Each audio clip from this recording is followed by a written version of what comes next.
Hey guys, what's up? This is Nick Lopez Lee from TNHF Productions. I just want to say, wow, I just watched one of the best movies of my life. A movie that I've been waiting for since March, but unfortunately, due to the realities, the real shitty realities going on in the world, it kept getting postponed, and then eventually came out on Disney Plus and other streaming services, but I finally watched it, and I'm here to tell you, Mulan is the best movie of 2020 and the best movie I have ever seen by Disney so far. Look, I can't really speak for everyone else who's been like slamming and bashing this movie.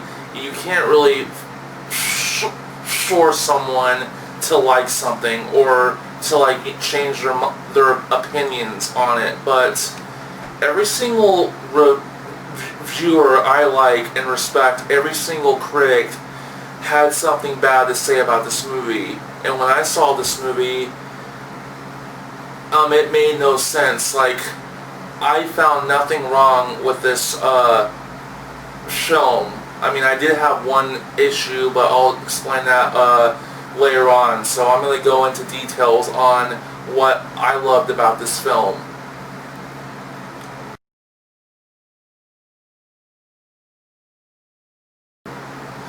People really criticized the fact that Mulan had all this power early on. She didn't really earn it, you know, she just had it, and we were supposed to like be on her side the whole time.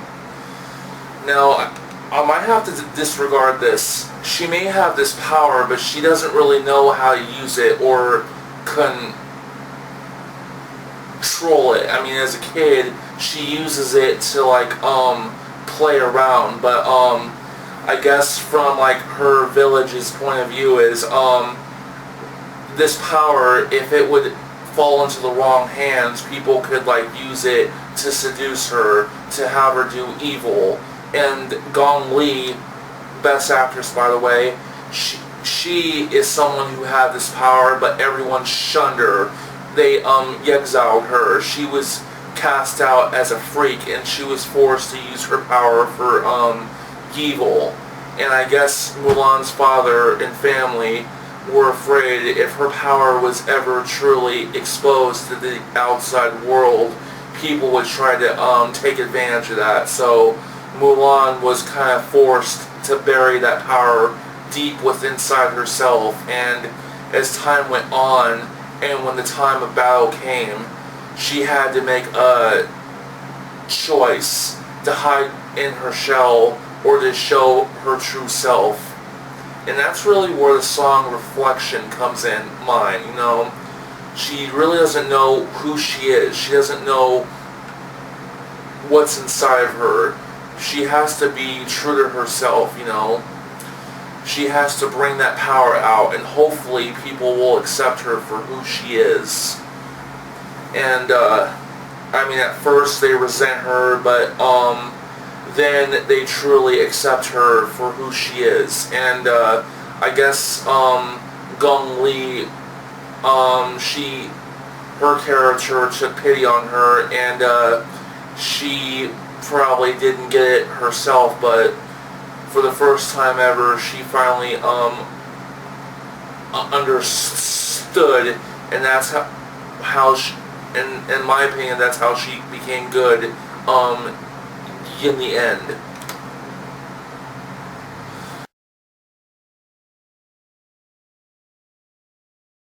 I'm actually happy they separated that role into two parts, you know. I think Donnie Yen is a wonderful actor, excellent martial arts, and I think it was better for him not to have a romantic relationship with Mulan. Instead, he was more of her teacher or mentor in a way, and to have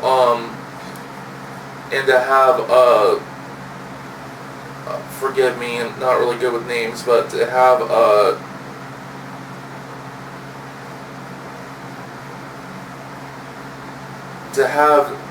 that the new character of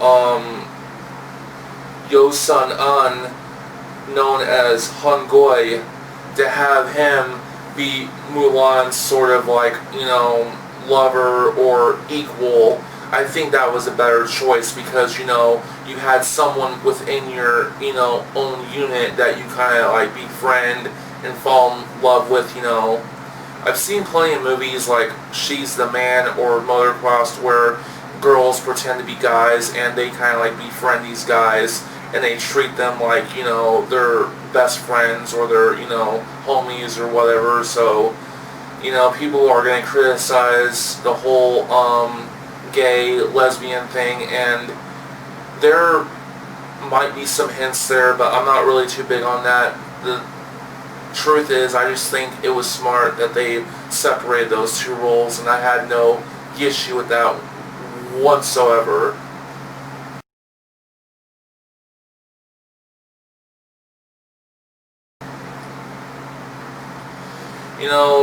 The biggest truth with Hong Kong cinema is the fact that these guys spend almost a year or 2 years planning out like all the fight scenes, all the action, choreography, and the truth is like all the acting, all the drama, that's like shot like last. Like those are like the last days of filming, and they pretty much like write that as they do it, In Hollywood, it's very different. They have to like equal out what to focus more on.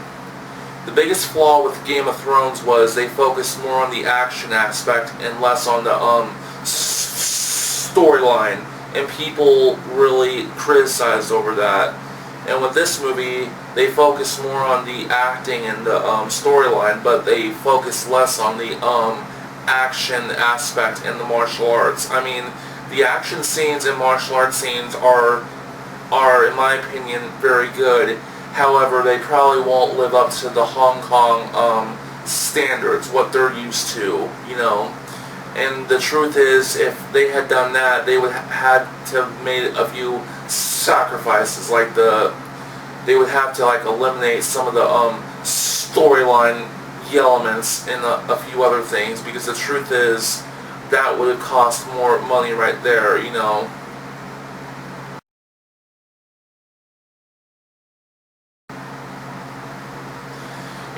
I'm not really disappointed that all the musical scenes were not in the movie. I mean, you can't really have fight scenes and singing scenes at the same time. That's what really killed me for that movie Aladdin. I was disappointed that Aladdin was never seen like fighting anyone or taking on an army.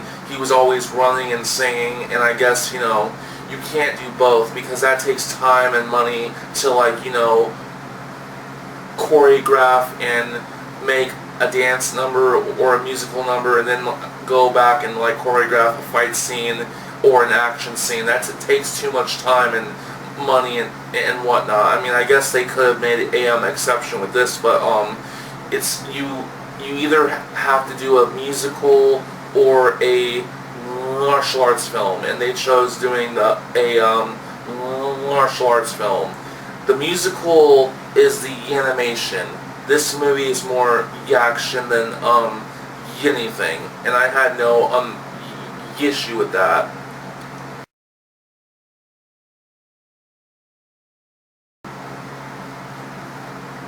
It seems to me all these critics really wanted a scene-by-scene remake, and Lion King in a few ways was a scene-by-scene remake, but what I liked about Aladdin and Beauty and the Beast was they changed a few scenes around, and it was really its own original film, and that's what I felt about Mulan. And the truth is, the Disney animation is not the first attempt at Mulan. This tale has been told at least 10 times, but mostly through Hong Kong cinema. And the truth is, a lot of the Chinese people or Chinese critics I listen to hated the animation because they say it really whitewashed or Americanized Mulan. You know, it was just another Disney film. This movie really stands out because it's really its own movie. You know, it really stands on its own 2 feet. It's its own universe. It's outside the whole Disney realm, in my honest opinion. And I had no issues with that whatsoever.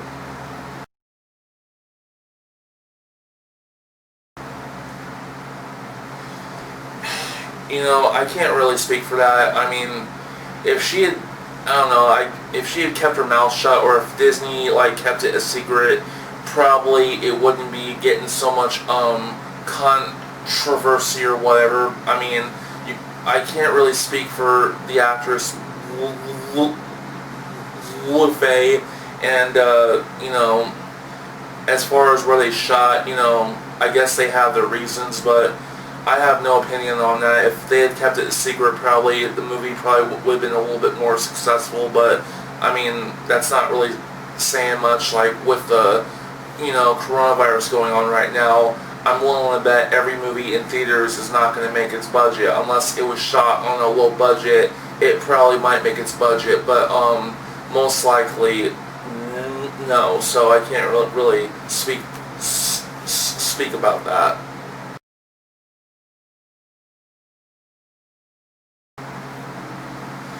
You know, a lot of people are going to say Jet Li was dubbed, and I'm here to tell you, Jet Li was not dubbed. His voice may have been a little synchronized, but he was not dubbed. Jet Li talked with a really deep voice, and they used some sort of sound effect to enhance his voice to make him sound a little bit more macho or masculine. But trust me, Jet Li was not dubbed. I know if a person's dubbed, and Jet Li was not dubbed. He was talking with a deep voice, and they used the sound effect to make his voice sound a little bit more enhanced, you know. Jet Li is not really the best English speaker, so they kind of like adjusted his voice so it sounds a little bit more presentable, you know. Donnie Yen and a few others speak better English, in my honest opinion. I mean, Donnie Yen was raised in the U.S. most of his life, so that explains a lot right there.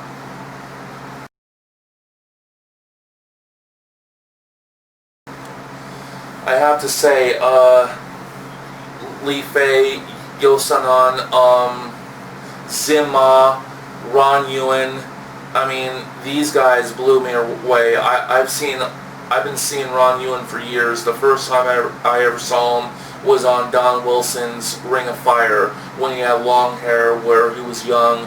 He has come so far, and this dude had all the heart in the movie. Like, for the past 6 months now, him and the cast of Mulan have been having, like, sleepovers, watch parties, you know, game nights. Like, they have become one big happy family.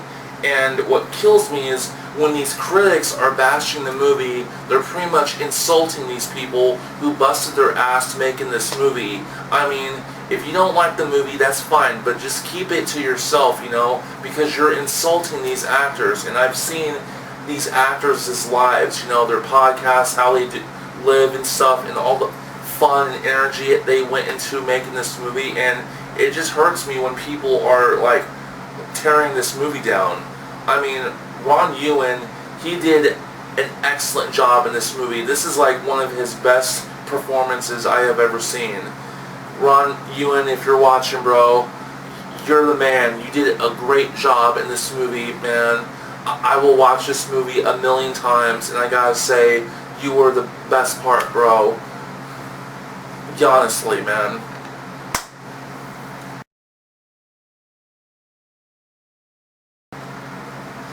And people really criticize the fact that Mushu wasn't in this movie. I don't know. I mean, that was my biggest complaint with the animation. I mean, I love Eddie Murphy as an actor. I have nothing against him, but, you know, his talking dragon thing, I think, was just, it really hurt the movie. I mean, the movie didn't seem very serious whenever he was around, you know. And I'm sure if they had, everyone says Kevin Hart most likely would have voiced Mushu in this one, but well, I mean, some people say they could have gotten like Jackie Chan to voice Mushu, but I think it was better that Mushu was left out, and they replaced him with the Phoenix, because the center of this movie, the central plot of this movie, focuses on the Phoenix, because the Phoenix represents Chi. Chi is the energy of life. The truth is, we all have a Chi, an inner spirit. I mean, the truth is, you know, are you willing to show it, you know? Are you willing to embrace that Chi? And you can't bring it out by will. You have to work your ass off to, like, really bring out that power. And, I guess I'm a little disappointed the Phoenix didn't talk. I mean, that's the only bad thing I can say about the movie. I kind of wish the Phoenix talked. I mean, I guess I could go back later on and voice the Phoenix, but, you know, I really don't think that's necessary. I think the Phoenix represents, you know, her journey, like what she's fighting for.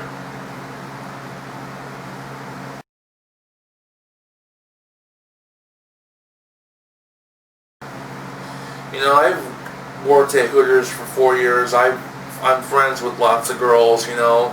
From this character's point of view, you know, it's really hard to, like, really put yourself out there, because you're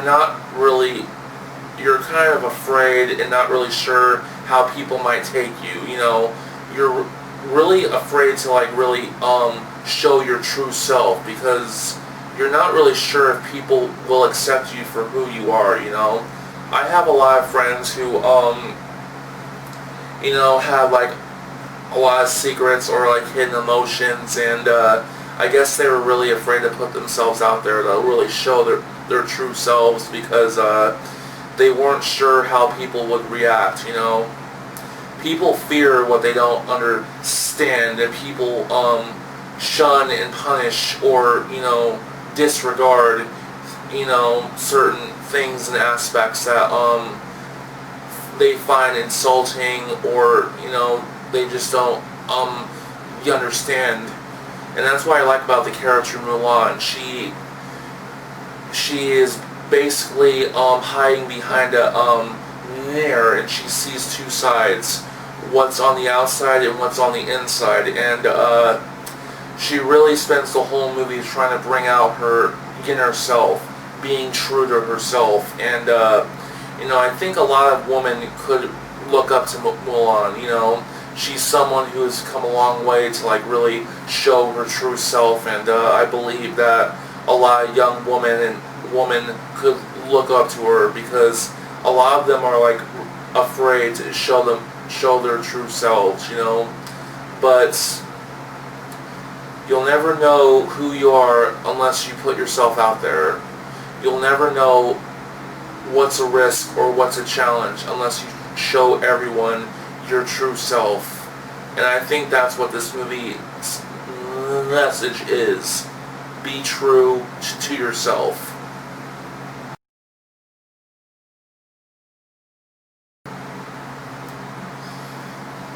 This has to be the best movie I have seen this year. I mean, this year has been like a real disappointment. I've faced a lot of personal struggles, but this movie, in my opinion, was worth the wait. You know,